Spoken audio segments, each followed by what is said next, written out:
Welcome to the Wise and Happy Life podcast, where ancient wisdom meets modern science, and mindfulness, philosophy, and happiness practices blend with neuroscience, compassion, and common sense. Hosted by Bob Martin, meditation mentor, happiness coach, trial lawyer, and entrepreneur.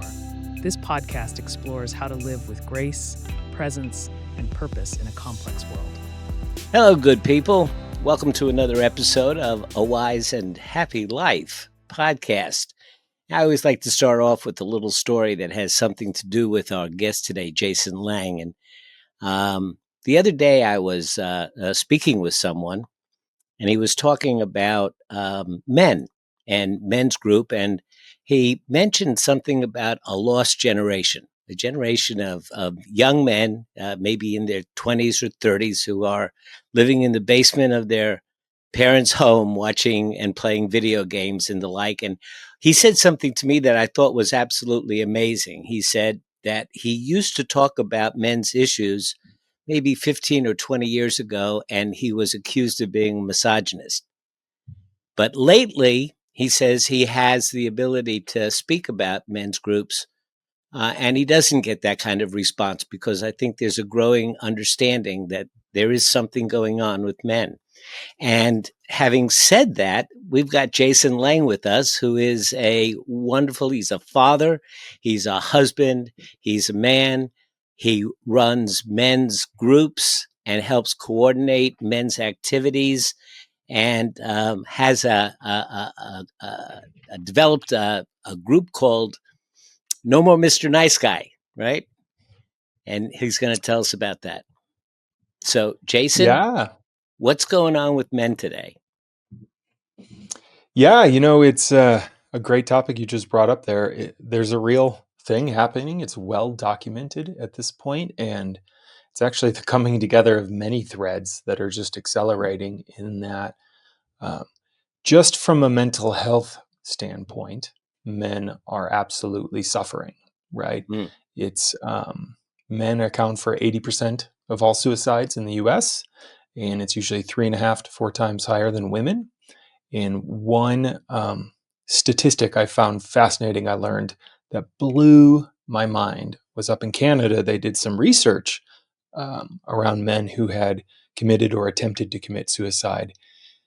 And this was a rewiring for me, because I kind of, even in my own mind as a men's group facilitator, kind of had a certain stereotype in mind. But it was most of the men who attempted suicide had actually reached out, meaning that they had actually asked for some kind of help or support, and very against the grain, right, of what a lot of us think, and whether that was a therapist or a friend.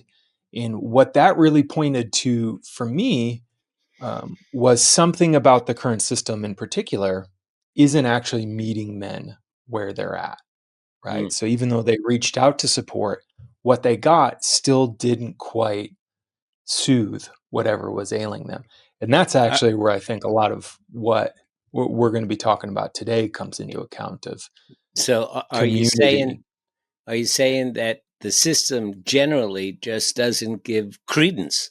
It doesn't take seriously when men reach out and say, I'm hurting? Yeah, I think it's not so much it doesn't take it seriously. It's just that what is offered isn't hitting something men are needing.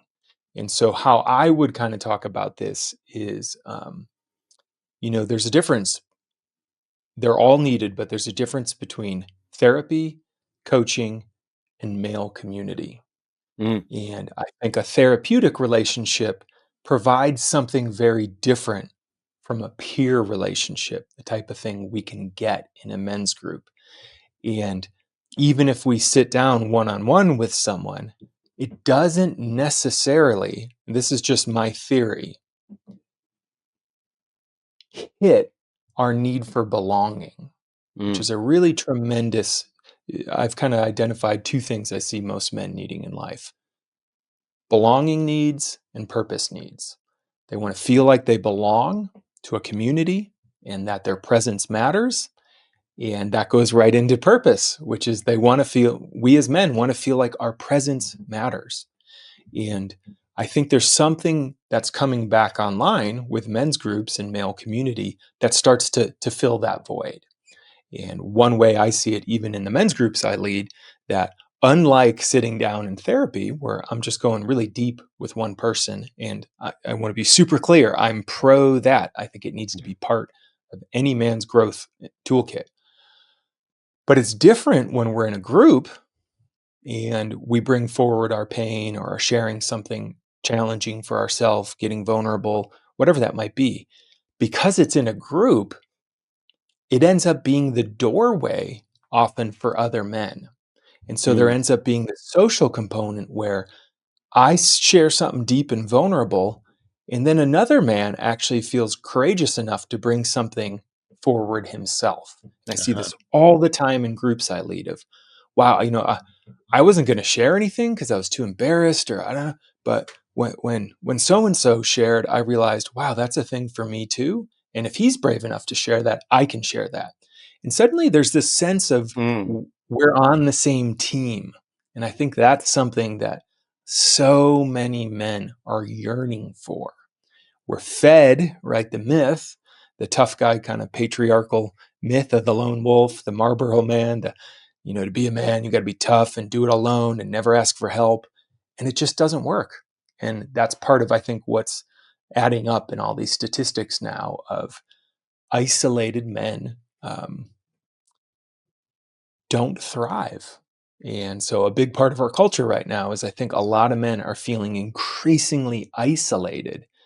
There's all the cultural reasons for that, right? Like I said, we're taught often from a young age to not relate, particularly to other men, in any way that shows vulnerability or emotion, because then we're called all the slurs that so many of us experienced, in the locker rooms growing up.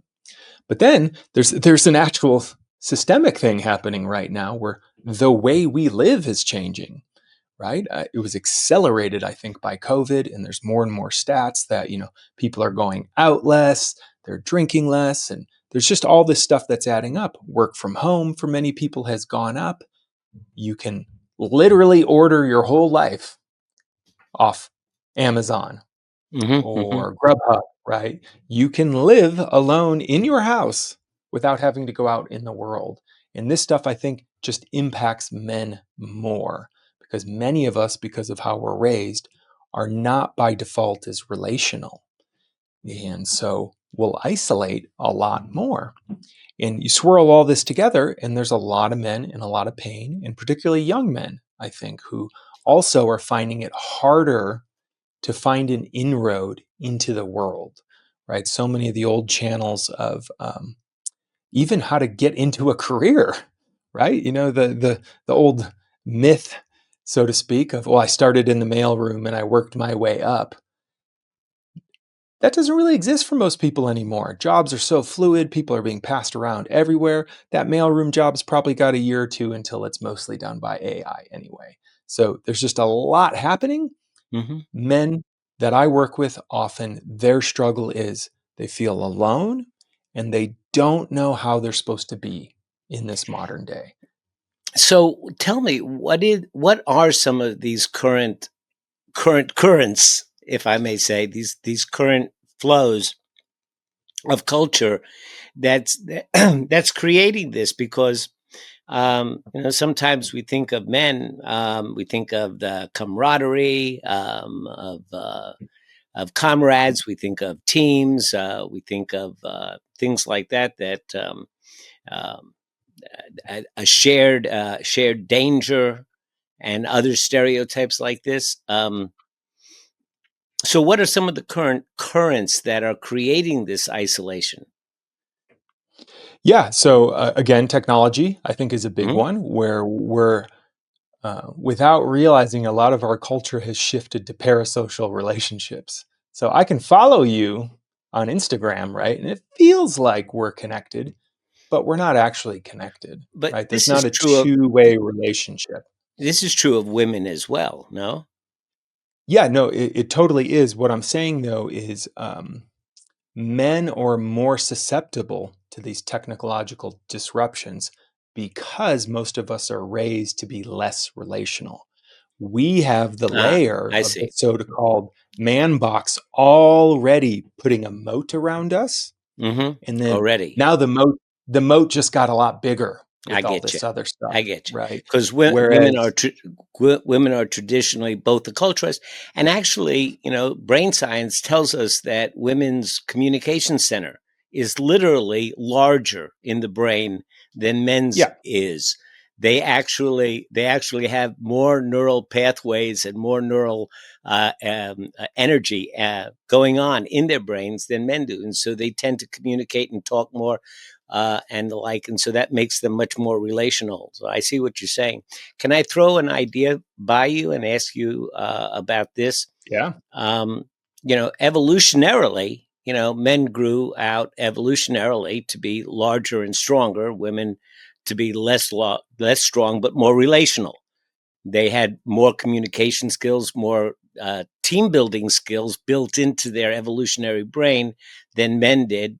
Whereas, if we're going out on a hunting party, you better take care of being the point guy or the back guy, and everybody's safety depends on you. And strength mattered in in hmm in in the jungle. Strength matters. Now you talk about technology. Strength doesn't matter anymore. And yep, so there's a huge cultural shift that any job that traditionally was male oriented or traditionally female oriented, again, without getting too stereotypical, that technology has shifted all of that. There are very few jobs now that you would say is a man's job or is a woman's job. yep, Um, yeah. What we've seen is right the oh, shift let me do from one more little thing. And you see STEM proponents um, working with women, looking to try to get women into more math and engineering jobs. And um, you don't see the same effort, for men. So I'm just throwing some of these thoughts that I have out that you could address. No, I totally agree. I mean, it's funny.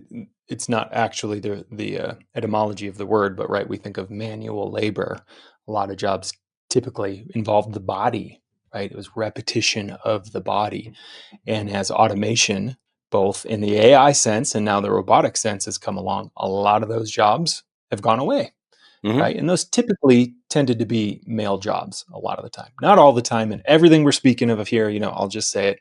These are generalizations that hold true at a cultural level, not necessarily at an individual level, Right, right. right? So an Hmm. individual woman could still Yeah, be yeah. less relational, etc. These are at Right, the right. cultural level.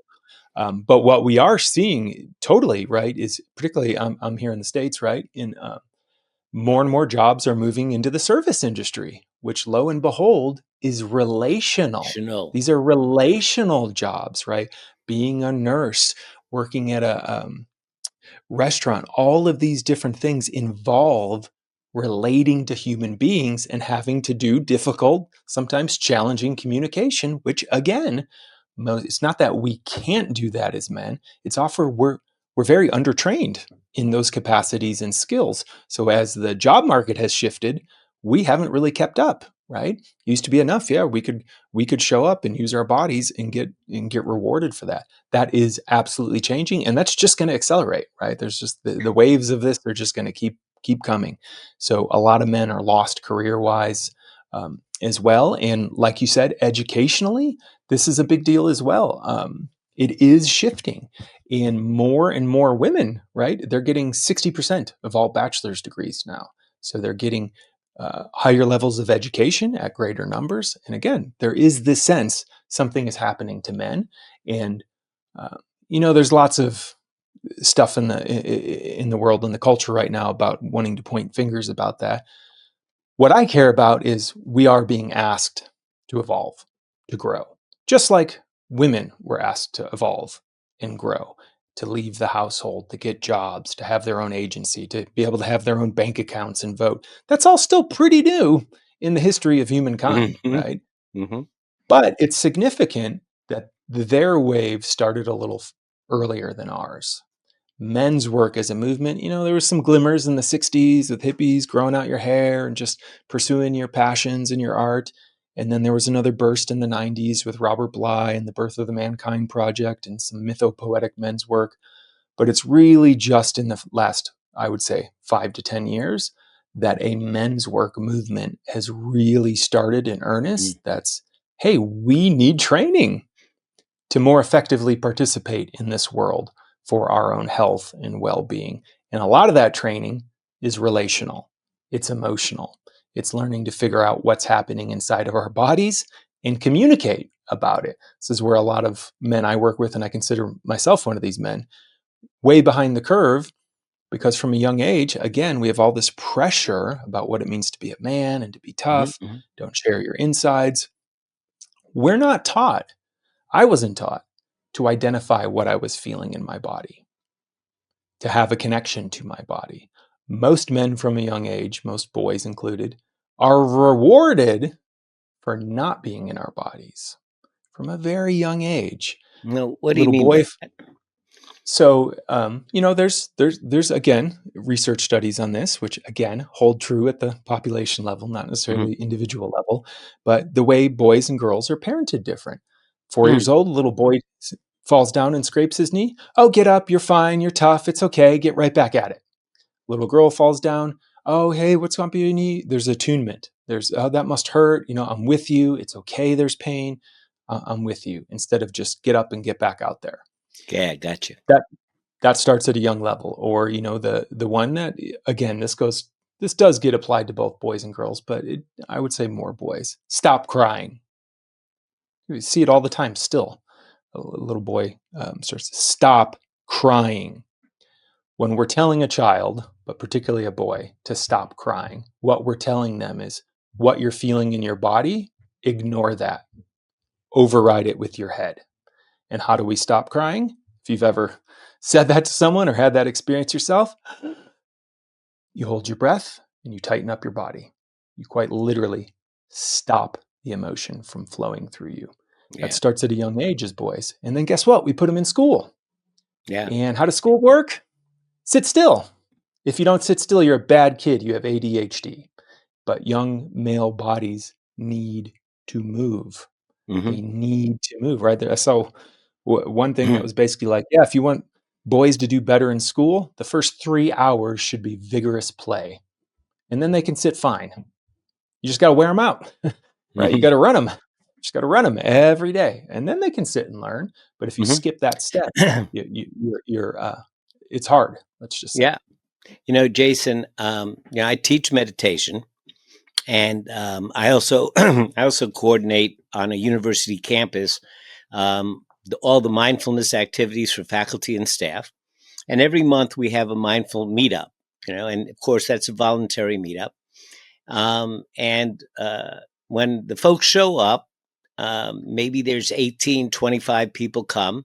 And of those 25, there's 22 women and 3 guys. In my classes, where I actually teach meditation to students, I'll have 17 kids, 15 females, 2 guys. And, I just, it breaks my heart sometimes because, the stuff that we're talking about is about reconnecting with the body, and it is methods and practices that help people reconnect their whole selves back together and help them put their whole selves back together. And it would be so helpful. But I have to admit that when I see a guy in the class, I'm happy that he's there, but it's a confession here. I already project, which is hard for a mindfulness teacher to say I'm projecting and not in the present moment. It's kind of ironic, but I'm already thinking that he is not going to stay with it. We're going to come to a point where, especially when we get into body scans and looking for, pain points and tension points in the body and the like, there's a fall off rate that's larger there. And those that do stay get a lot out of it. it makes a difference in their lives, and I can see the changes because they write little summaries of their practices for me, and I get to read those, and I can see the difference in the perspective and thinking. And for men, my for the boys and men that come to these classes, their progress in the limited amount of time that we have together is exponential. It's Mm. exponential. With women, it's more 2 plus 2 plus 4 plus 6, but with men, it's 2, 8, 16, 32. And it's obviously such a needed thing. I just wish that, there would be more folks who would come, but that's the culture. Yeah, that's the cultural thing that I think the men's work movement right now is partly trying to address, to say, hey, what's your why for doing all this? And, one thing most men respond to is, uh, if you want to be a more effective leader, guess what? Meditation, embodiment, these are key things you can do to actually become more trustable, effective leaders in the world, relationally, in your intimate relationships, in your family, in your job. Once guys start to tie it to, oh, this isn't just like woo woo stuff, this has very tangible, like you Hmm. said, very tangible results on our well-being and our effectiveness in the world. And that's a new story we're having to kind of tell for men, right? A lot of guys that I work with, right, there's such an aversion to therapy, to asking for Hmm. help, to Hmm. doing any kind of these practices, because for whatever reason, again, mostly at the cultural level, there's, well, only people who, have something wrong with them need to do that kind of stuff. Versus, the joke I always tell now is, can you imagine only going to the gym when you had an injury? No, we go to the gym when we want to get fitter, when Right. we're already strong and we want to increase our capacity. It's the same thing with Hmm. meditation, with men's group, with therapy. You don't just go when you're broken. You go when you want to get stronger, when you Yeah, want to yeah. increase your I, capacity. I, I was just talking to a lady yesterday who's 80 years old and broke her femur.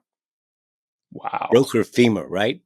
And she had been weightlifting and going to the gym and working out, for the past 40 years. She found out she was diabetic at age 40, and she decided that she wanted to live a full life. And so she started taking care of herself. And she said, at my age, at 80, most folks will say, you break a femur, you break a hip, you're done, you're gone, you're going to be in a wheelchair for the rest of your life. 3 months after, she's walking around the house. She's That's out of the incredible. walker.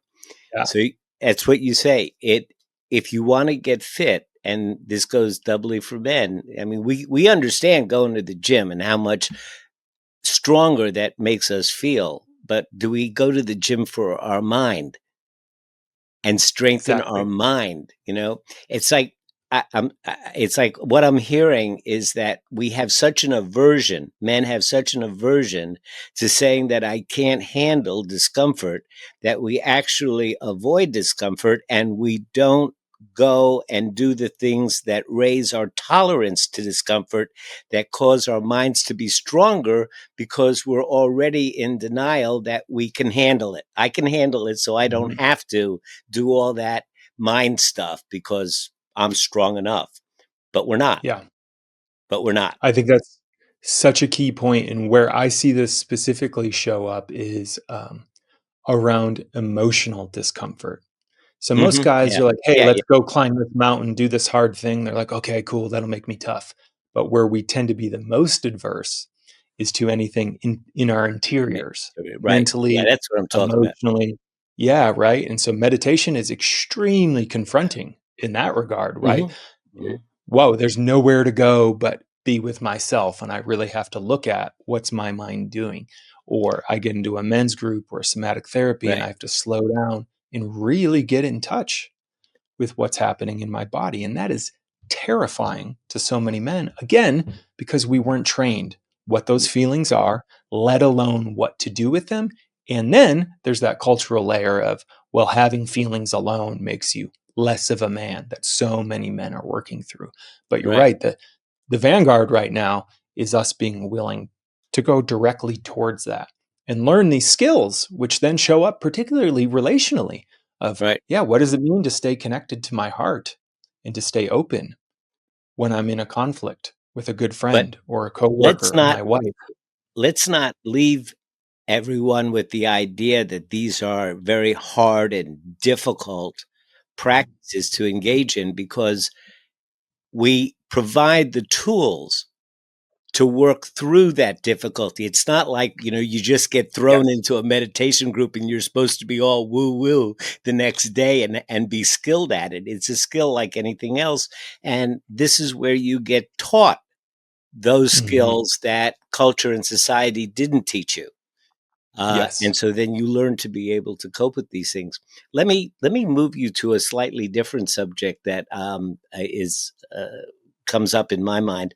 Just the other day, I was looking at the New York Times Magazine, and there was this really long article written by three ladies talking about men and their romantic proclivities, and it was all complaint. It was all complaint about getting ghosted, about not Hmm. being committal, about not being able to perform. It was a little hard to read, uh, and but I think that there is, thanks to the women's group, there is that a growing ability to feel that way on one side without a response that's been nurtured on the other side. And I want to ask you that question in conjunction, if I can, with this other experience that I had where I'm in a mentoring group, and one of the folks was talking about how the mentoring group is, we're all meditation teachers that get together and share. Gotcha. And there are some females and males, and we were talking about one thing or another. I don't remember, but I told a story, an old Buddhist story about a student that was complaining about having to pay attention to his breath all the time. And the master grabbed his head and stuck it underwater for 45 seconds and then raised him up and said, "Any questions about your breath and how important it is?" And I thought it was a funny joke, but one of the ladies said, "Oh, I would never teach like that. That's such a violent, patriarchal, And her opinion, she's started going on about people that have gender bias, but she was nothing but gender bias. Hmm. So, could you talk about those two things, about the female perception of men both being overly violent and at the same time not able to commit and perform? I mean, it's like coming and going. Yeah, I think what I say, I do a lot of work with men around dating and relationships. And just to be frank, it sucks for both sides right now. The distortion of online dating is really kind of messed things up in some pretty potent ways, right? Many men I work with, um, the way the distribution works, it's something like 5% of men get 99% of all the online attention on dating apps. And right, there was one stat I learned from Logan Ury, who's the kind of data scientist behind Hinge, and she's kind of been doing the rounds talking about men lately. And it's something like I think it was like 90% of women. I can't remember the exact stat here, but a huge percentage of women, one of the first things they do on a dating app when they can is they set the height filter to minimum 6 feet tall. And only about 8% of men on average are over 6 feet tall. Mm, So just right there, most women have filtered out about 92% of men. mm, So that shows you if you're in that 92% of men, this is where I have men that have matched, sent thousands of messages to get nothing back online, just crickets, nothing. We're totally ghosted. So it can be very challenging for men. mm. It's exhausting. And I often see parallels, the job hunt as well, when you're sending out hundreds of resumes and you just get nothing back. So from the side of males, if you're not that top percent of highly successful, over 6 feet tall, you have a certain look to you, it's extremely challenging to meet anyone online these days. And more connections are being built online, as so many of our cultural institutions and the way we connect offline are going down, right? Tying right back into the other things. Then you match that, the challenge then from the female side is a lot of them have set these filters to go for those men have an unlimited stream of women available to them, essentially. So they can be very picky, just date a few times, move on. And there's just a constant inflow of women. So what does that tend to surface? The avoidant attachment style men are the ones that are the most available in getting matched online. And then we pair that with so many of the challenges and growth that we are having to deal with men, right? It is very painful for a lot of men I work with, kind of on the tail end of the Me Too movement, of, wow, we've now had a decade plus of a lot of attention on how damaging certain men and their sexuality can be. And so many of us men grew up, particularly younger boys, with safety as a priority. Don't ever make a woman uncomfortable. Boys are terrified to approach a woman and just ask her out. And I'm not saying this stuff is right or wrong. There's a long history of damage from men and what men disconnected from their hearts can do relationally, but it's put men in a position of, I don't know what to do anymore. So I work with a lot of so-called nice guys who don't want to be that guy. So what do? They shut down their sexuality, right? They just want to be safe. They want to be friendly. They want to be attuned. Some of them are then coming from a religious background that adds additional layers of shame around sexuality. And so they hold that inside. And lo and behold, the women they do get to go out with, oh, you're a really nice guy. I just want to be friends. There's no spark there. And so these guys get really, really confused. What am I supposed to do? I don't want to be a Cro-Magnon macho jerk sexual predator. And this isn't working, right? This isn't working. I'm not able to get into the types of relationships I want. And then there's so much emphasis in our culture, and rightly so, around female sexuality and safety and how they're often woven together. And it is way under discussed how the same thing happens for us men. I mean, just even at a physiological level, what a lot of guys don't realize is to have an erection is a parasympathetic state, right? Your blood vessels actually have to relax. And I was talking to one doctor who helps men with sexual wellness, and she said just in the last 30 years, it has completely changed. She used to, if she had men coming to her with ED, they were older men who did have physiological problems, right? So it's just aging, vascular, all that kind of stuff. Over the last 10 years, more and more men under the age of 30 are showing up with erectile dysfunction in her office, and there's no physiological problem behind it. There's often distorted hormone profiles from porn addiction, and then a lack of safety. Boys are, these guys are too stressed out in a sense, and so they can't perform. And then there's all this pressure on men to perform, right, sexually a lot of times, and it really freaks guys out. So I can see how this stuff starts to show up and be challenging on both sides. Yeah, that's an interesting thing. It's hard for me to even wrap my head around the idea that young guys are coming in with ED. That's a surprising fact. I did not imagine that.